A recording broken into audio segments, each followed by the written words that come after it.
Hey there, it's Kara Cherniak back with you again from the My Worry Free Kid program, where I help parents break the cycle of anxiety with their child. And today I want to talk to all the parents out there about guilt.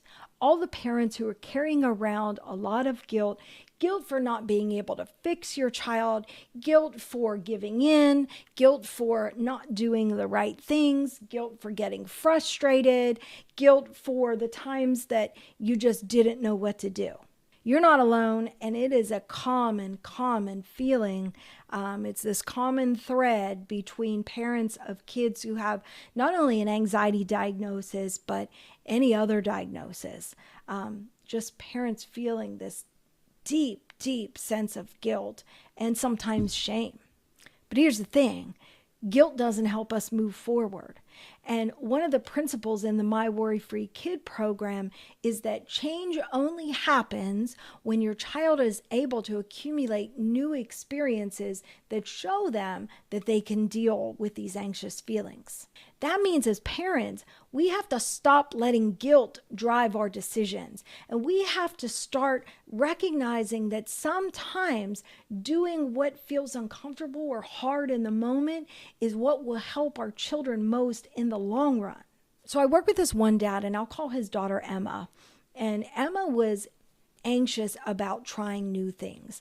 And so this dad would give in to her request to avoid new activities. He was thinking he was sparing her from distress. But because anxiety is the hungry monster that's never full, Emma's anxiety didn't go away. It started to grow and generalize to more and more things. Emma's world got smaller, but her anxiety grew. So what I was able to do with Dad is to help him recognize these guilt-driven feelings that were leading to him making these decisions. Once he was able to recognize, oh, I'm feeling guilty, and that's why I'm making this decision, then he was able to make new empowering decisions that helped his daughter Emma deal with these anxious feelings and start to expand her world again rather than accommodating her anxiety, especially when he saw that, okay, it's never ending, right? And he felt extremely guilty about all of the experience that she was missing out on, that she had missed out on in the past. He felt guilty about that he let her do that, and what kind of dad, does this, and he should be empowering her and making her feel stronger, but instead he can't help himself. When she gets anxious and she cries and she gets emotional, he just gives in. So we helped him to help her start to have new experiences with small, manageable things like ordering at a restaurant or even just saying hello to a new friend.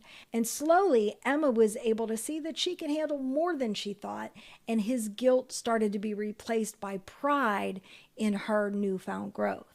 In traditional therapy, they would have focused on Emma's feelings and given her tools and even things like exposures, like exposing her to new things. But what traditional therapy doesn't do is look at the parent's role in this process. And a lot of times it keeps you on the outside looking in. It doesn't help you address, well, what are the beliefs, the values, the feelings that I have as a parent that are causing me to make these decisions that are contributing more to my child's anxiety or keeping the cycle of anxiety going. So many times parents are like, why can't I just be stronger? I want to be stronger, but then I cave, right? And the reason is it's those thoughts and those feelings that you're having behind your decisions. And once we start to uncover those and expose those, right, then we can make changes to those and make new decisions that will allow you to have new behaviors, which will then allow your child to have new behaviors. So it's really about helping you and your child to build resilience together and learn to deal with each one of your own discomfort. So if you're ready to let go of your guilt and start helping your child in a meaningful way, then I want you to join me on my free masterclass where we're going to expand on this principle as well as the other principles of the My Worry Free Kid program. And we're going to start looking at how you can recognize that some of your behaviors are in fact contributing to this cycle of anxiety, to this cycle of accommodation, and not just recognizing, but now how can you start to make changes in your behavior that will then get the ball rolling on your child starting to make changes in their behavior. Because I've said before in prior videos, it is like a butterfly effect. Once you make the changes, it's impossible for the environment and things that follow not to change in response to your changes. So head on over to my Facebook group, My Worry-Free Kid Program, and click the link to the masterclass, and let's start making those powerful changes. I'm going to be there with you every step of the way, but it's up to you to make that first step. So go to my Facebook group, click on the link, and I'll see you in the free masterclass. See you over there.